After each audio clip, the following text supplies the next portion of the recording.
খবরদার কেউ ভিডিওটি উপরে ধাক্কা দিবেন না, দেখবেন আপনার কপাল খুলে যাবে। আজকে পড়া লাগবে না, শুধু আপনি শুনবেন, কারণ আমি সই শুদ্ধ করে সূরা ইখলাস 3 বার পাঠ করব, আর আপনি শুনলেই আপনার আমল নামায় 1 খতম কোরআনের সওয়াব উঠে যাবে।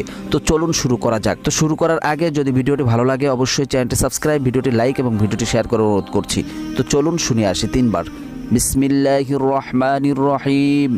قل هو الله أحد الله الصمد لم يلد ولم يولد ولم يكن له كفوا أحد بسم الله الرحمن الرحيم قل هو الله أحد الله الصمد لم يلد ولم يولد ولم يكن له كفوا أحد بسم الله الرحمن الرحيم قل هو الله أحد الله الصمد لم يلد ولم يولد ولم يكن له كفوا أحد।